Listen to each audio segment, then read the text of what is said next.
जन जन से हो ये मन जुड़ा, नित ये स्मरण करते हैं हम, हर जन की सेवा में रहे, अब ये वचन करते हैं हम। ना कोई अब पिछड़ा रहे, ना कोई अब वंचित यहाँ, निष्काम सेवा हम करें, अब मन में प्रण करते हैं हम, अब मन में प्रण करते हैं हम। गौरव धरा है देवभूमि, ये कसम खाते हैं हम, संकल्प से हर सिद्धि तक, न मेरे कभी डिगे कदम, न मेरे कभी रुके कदम।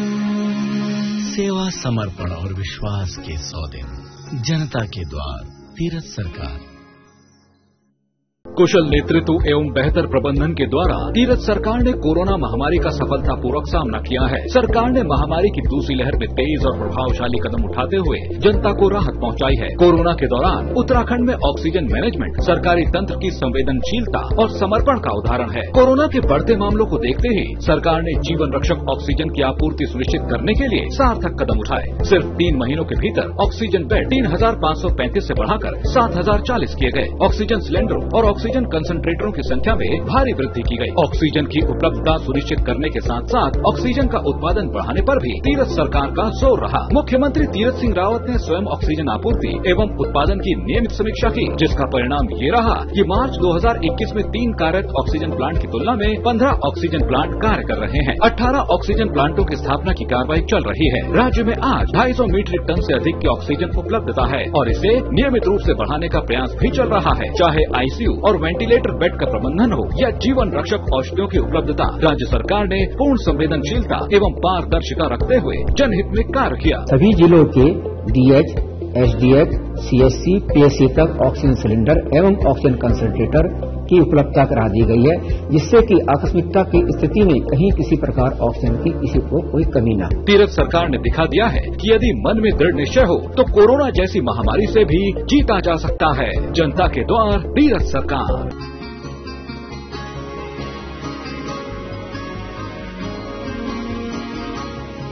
जन जन से हो ये मन जुड़ा, नित ये स्मरण करते हैं हम, हर जन की सेवा में रहे, अब ये वचन करते हैं हम। ना कोई अब पिछड़ा रहे, ना कोई अब वंचित यहाँ, निष्काम सेवा हम करें, अब मन में प्रण करते हैं हम, अब मन में प्रण करते हैं हम। गौरव धरा है देवभूमि, ये कसम खाते हैं हम, संकल्प से हर सिद्धि तक, न मेरे कभी डिगे कदम, न मेरे कभी रुके कदम। सेवा, समर्पण और विश्वास के 100 दिन, जनता के द्वार, तीरथ सरकार।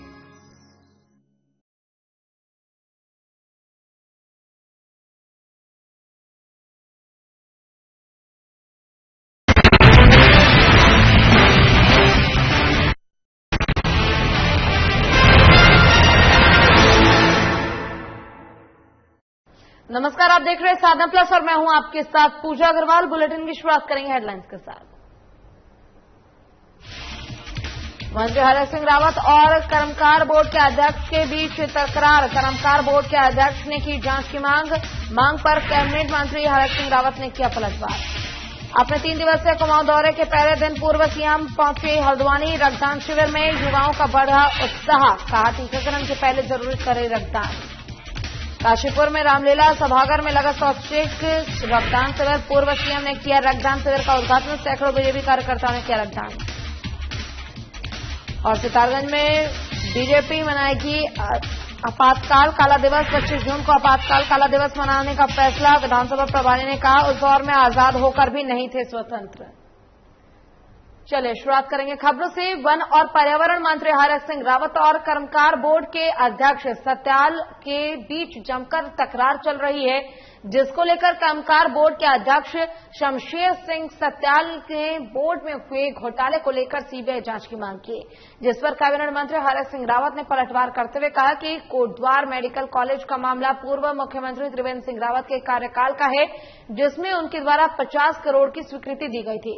इसी के साथ कहा कि अगर शमशेर सिंह सत्याल पूर्व मुख्यमंत्री करण सिंह रावत की सीबीआई जांच कराना चाहते हैं तो खुद इस बात को साफ करें कि बीजेपी कार्यकर्ता होने के नाते उन्हें अपनी ही सरकार के पूर्व मुख्यमंत्री और विभागीय मंत्री के खिलाफ इस तरीके की बयानबाजी नहीं करनी चाहिए।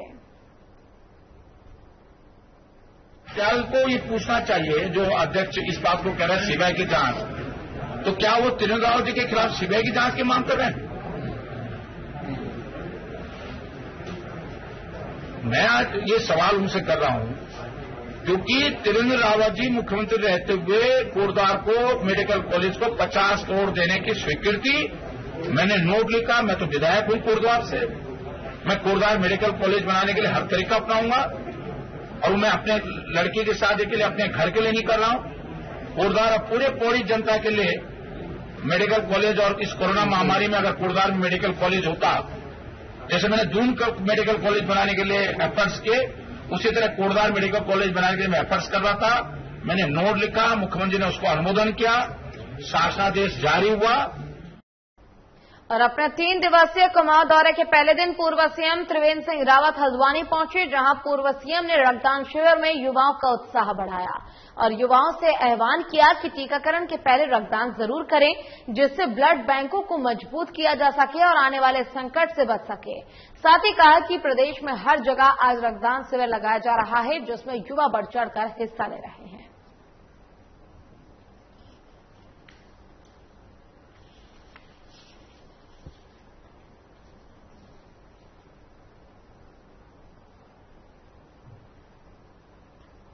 और श्यामा प्रसाद मुखर्जी के बलिदान दिवस पर काशीपुर के रामलीला सभागार में बीजेपी कार्यकर्ताओं ने एक स्वैच्छिक रक्तदान शिविर लगाया, जिसमें पूर्व मुख्यमंत्री त्रिवेंद्र सिंह रावत ने शिरकत करते हुए शिविर का उद्घाटन किया, जहां क्षेत्र के सैकड़ों बीजेपी कार्यकर्ताओं और लोगों ने रक्तदान किया।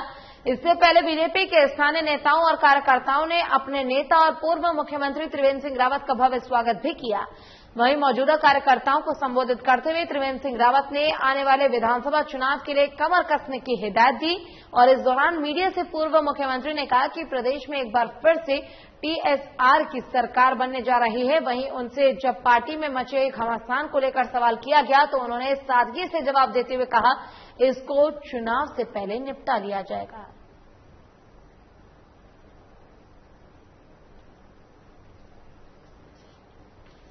इलेक्शन कमीशन को ये राइट है, अगर वो चाहे तो चुनाव करा सकता है, कोई ऐसा हार्ड रूल नहीं है।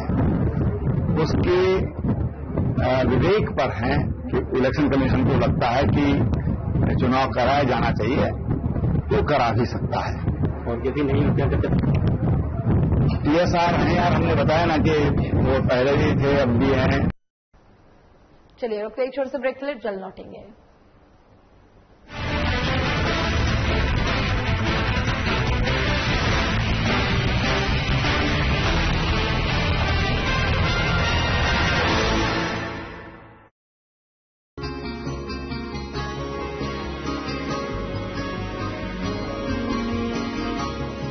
जन जन से हो ये मन जुड़ा, नित ये स्मरण करते हैं हम, हर जन की सेवा में रहे अब ये वचन करते हैं हम। ना कोई अब पिछड़ा रहे, ना कोई अब वंचित यहाँ, निष्काम सेवा हम करें अब मन में प्रण करते हैं हम, अब मन में प्रण करते हैं हम। गौरव धरा है देवभूमि ये कसम खाते हैं हम, संकल्प से हर सिद्धि तक न मेरे कभी डिगे कदम, न मेरे कभी रुके कदम।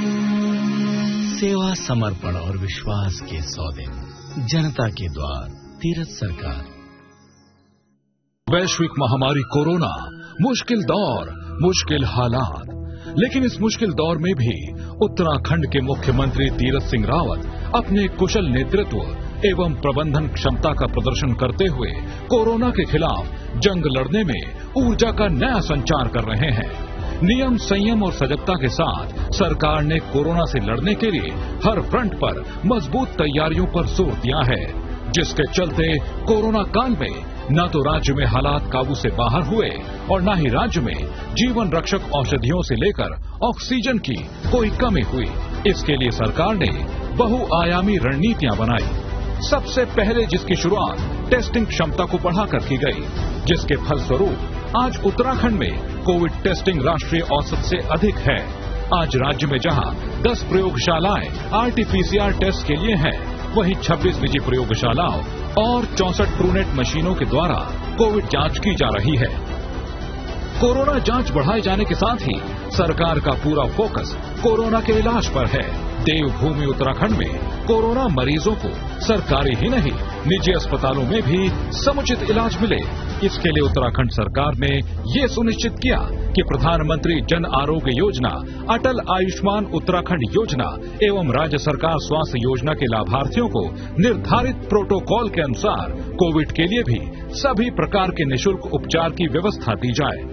सरकारी अस्पतालों में मरीजों का हाल जानने के लिए खुद मुख्यमंत्री तीरथ सिंह रावत पीपीई किट पहनकर कोरोना वार्डों में जा रहे हैं और मरीजों से बात कर रहे हैं। यही नहीं, उनके द्वारा इलाज के साथ साथ ऑक्सीजन और जीवन रक्षक औषधियों की निर्बाध आपूर्ति के लिए प्लान पर फोकस किया गया है। सरकार के इन्हीं प्रयासों का नतीजा है कि आज उत्तराखंड में जनपद सहित निचले स्तरों पर कुल 12 dedicated Covid hospital, 108 dedicated Covid health centre और 250 से अधिक डेडिकेटेड कोविड केयर सेंटर कार्यरत हैं। सरकार ने महामारी की दूसरी लहर को ध्यान में रखते हुए तेज और प्रभावशाली कदम उठाए हैं। 1 मार्च 2021 से अभी तक ऑक्सीजन सपोर्टेड बेड की संख्या 3,535 थी, उसे बढ़ाकर अब 7,048 कर दिया गया है।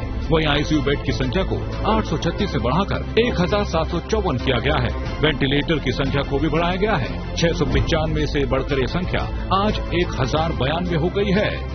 प्रदेश सरकार की तैयारियों का ही नतीजा था कि प्रदेश में कोरोना के मरीजों हेतु ऑक्सीजन की कभी कमी ही नहीं हुई। राज्य में ऑक्सीजन की आपूर्ति करने के लिए सरकार ने मार्च 2021 में उपलब्ध 1,275 ऑक्सीजन कंसंट्रेटर की मात्रा को बढ़ाते हुए जून तक 3,700 और नए ऑक्सीजन कंसंट्रेटर उपलब्ध करवाए, जिससे प्रदेश में अब 4,975 ऑक्सीजन कंसंट्रेटर उपलब्ध हैं। मार्च 2021 में जहां 3 कार्यरत ऑक्सीजन प्लांट थे, उसकी तुलना में उत्तराखंड में आज 15 कार्यरत ऑक्सीजन प्लांट लगाए गए हैं। साथ ही 18 अतिरिक्त ऑक्सीजन प्लांट की स्थापना की कार्रवाई गतिमान है। कोरोना के प्रसार को रोकने के लिए सरकार ने कॉन्टैक्ट ट्रेसिंग पर भी जोर दिया।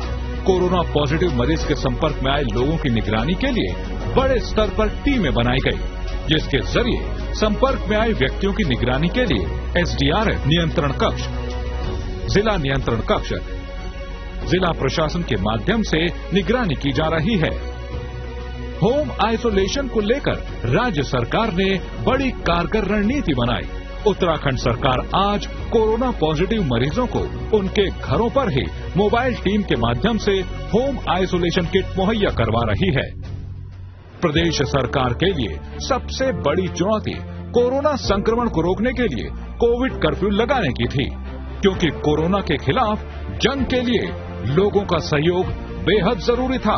सरकार ने कोरोना कर्फ्यू पालन के लिए सख्त नियम लागू किए, जिसका क्रियान्वयन उत्तराखंड पुलिस बड़े ही बेहतर तरीके से कर रही है। प्रदेश में वैक्सीनेशन कार्यक्रम का सफलतापूर्वक संचालन किया जा रहा है। राज्य में 800 कोविड वैक्सीनेशन सेंटर बनाए गए हैं। 45 साल के ऊपर के नागरिकों के टीकाकरण के साथ साथ अब 18 से 44 साल के लोगों का भी प्रदेश में बड़े स्तर पर वैक्सीनेशन का कार्य प्रारंभ हो गया है।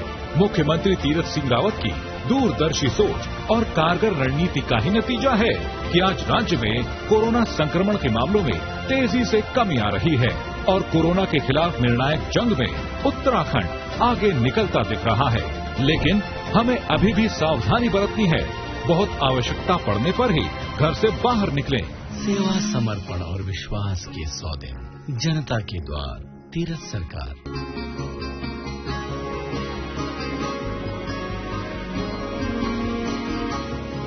जन जन से हो ये मन जुड़ा, नित्य ये स्मरण करते हैं हम, हर जन की सेवा में रहे अब ये वचन करते हैं हम। ना कोई अब पिछड़ा रहे, ना कोई अब वंचित यहाँ, निष्काम सेवा हम करें अब मन में प्रण करते हैं हम, अब मन में प्रण करते हैं हम। गौरव धरा है देवभूमि ये कसम खाते हैं हम, संकल्प से हर सिद्धि तक न मेरे कभी डिगे कदम, न मेरे कभी रुके कदम। सेवा, समर्पण और विश्वास के 100 दिन, जनता के द्वार, तीरथ सरकार।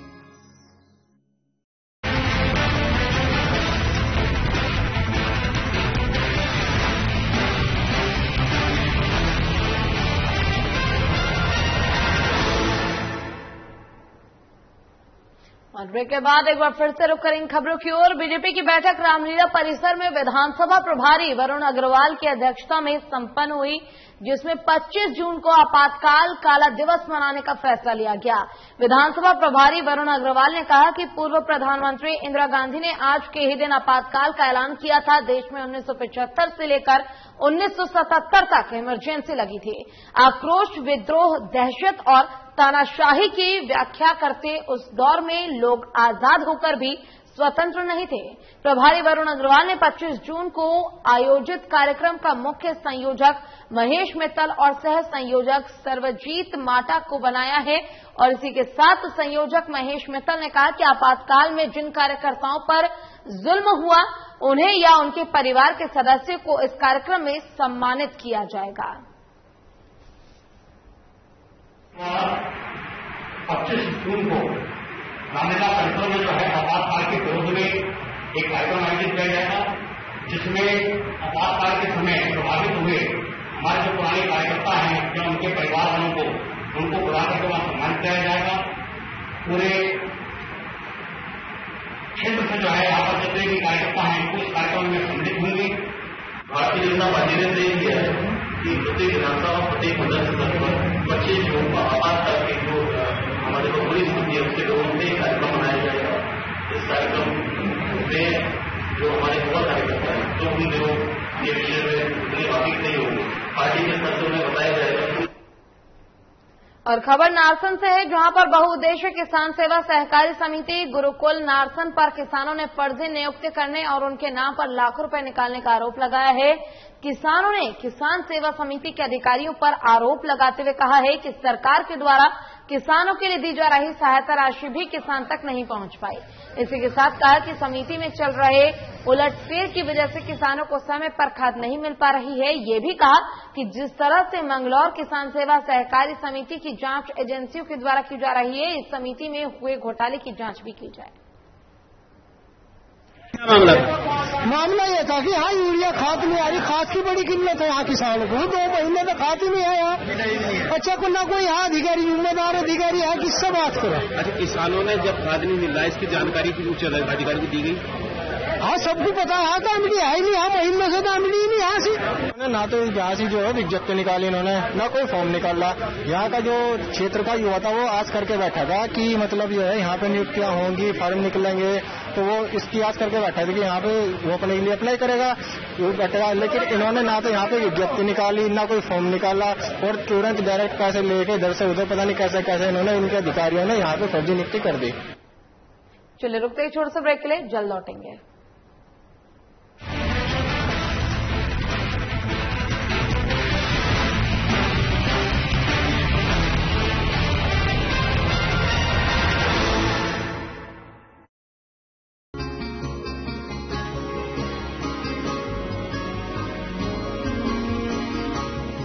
जन जन से हो ये मन जुड़ा, नित्य ये स्मरण करते हैं हम, हर जन की सेवा में रहे अब ये वचन करते हैं हम। ना कोई अब पिछड़ा रहे, ना कोई अब वंचित यहाँ, निष्काम सेवा हम करें अब मन में प्रण करते हैं हम, अब मन में प्रण करते हैं हम। गौरव धरा है देवभूमि ये कसम खा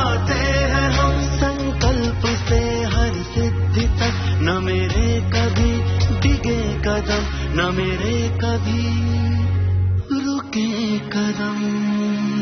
सेवा, समर्पण और विश्वास के 100 दिन, जनता के द्वार, तीरथ सरकार।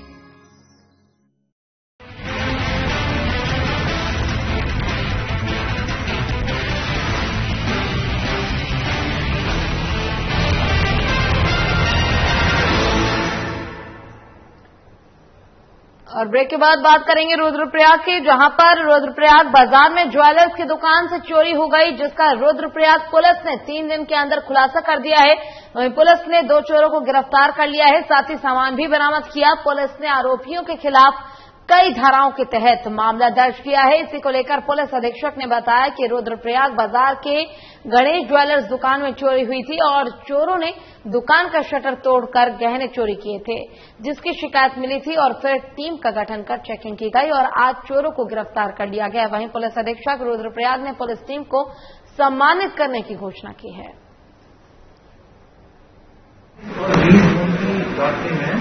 रुद्रप्रयाग में स्थित एक ज्वेलर की दुकान पर गणेश ज्वेलर्स की यहाँ पर चोरी हुई थी।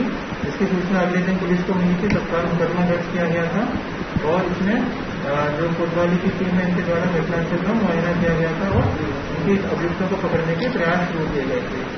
इसमें विभिन्न प्रकार के अलग अलग टीमें बनाकर हमने इसमें अभियुक्तों तक पहुंचने का प्रयास किया। सीसीटीवी के लिए टीम बनाई गई, इलेक्ट्रॉनिक सर्वेलेंस के लिए टीम बनाई गई। और रामनगर से तेलीपुरा जा रही सड़क में इतने गड्ढे हैं जिनकी वजह से रोज ही सड़क हादसा होता है। और आपको बता दें कि तेलीपुरा के पास एक मोटरसाइकिल गड्ढे में जाने के बाद अनियंत्रित होकर सड़क किनारे गड्ढे में जा गिरी, जिसकी वजह से एक व्यक्ति घायल हो गया, जिसे स्थानीय लोगों ने संयुक्त चिकित्सालय में भर्ती कराया। लेकिन अब सवाल ये उठता है कि इन गड्ढों को ठीक कराने की जिम्मेदारी आखिर किसकी है और अधिकारियों और जनप्रतिनिधियों की इस सड़क पर आखिर नजर क्यों नहीं पड़ती। लेकिन अभी तक कोई सुध इस मामले को लेकर, इस सड़क को लेकर नहीं लिया गया प्रशासन की तरफ से। गड्ढे ही गड्ढे हैं, बारिश भी आ चुकी है, मानसून जैसा कह रहे हैं कि बिफोर पहुंच गया है और लेकिन सरकार के कानों में जू नहीं रहेंगी है। जो एनुअल रिपेयर और सीजनल रिपेयर के मद होते हैं उसमें तक उसमें टल्ली तक नहीं लगाई गई है। और रामनगर की अधिकांश रोडों का एक आप NH 121 को छोड़ दें तो बाकी सारी रोडों की यही हालत है। और इसी बीच एक बड़ी खबर आ रही है, आपको बता दें कि चारधाम यात्रा को लेकर और स्वास्थ्य व्यवस्थाओं को लेकर हाईकोर्ट ने सरकार को फटकार लगाई है। राज्य सरकार के कोविड प्रबंधों को लेकर हाईकोर्ट में थी सुनवाई और हाईकोर्ट की चिंता व्यक्त करते हुए सरकार के कार्यों में जताया असंतोष। कोर्ट ने स्वास्थ्य सचिव से पूछा, चारधाम यात्रा को शुरू करने को लेकर इतना उतावले क्यों? आप सिर्फ आदेश जारी कर रहे हैं, आदेशों का पालन नहीं करवा पा रहे हैं। हाईकोर्ट की तरफ से साफ तौर पर कहा गया है। और आपको बता दें कि हाईकोर्ट ने राज्य सरकार को फटकार लगाई है चारधाम यात्रा शुरू करने के लेकर और साफ तौर पर यह कहा है कि जिस प्रकार से इसका आयोजन किया गया है, चारधाम यात्रा की अनुमति दी गई है, लेकिन लोग इसका पालन नहीं कर पा रहे हैं। आदेश जारी कर दिए गए हैं खोलने के, लेकिन आदेशों का पालन करवाने में सरकार पूरी विफल साबित हो रही है। हाईकोर्ट की तरफ से साफ तौर पर कहा गया। हाईकोर्ट ने चिंता व्यक्त करते हुए सरकार के कार्यों पर असंतोष जताया है। जहां एक तरफ सरकार लगातार कोरोना के मामलों को देखते हुए प्रयासरत है, लगातार कोशिश की जा रही है कोरोना के मामलों को कम करने के लिए। चारधाम यात्रा भी कोरोना काल में सुचारू किए गए।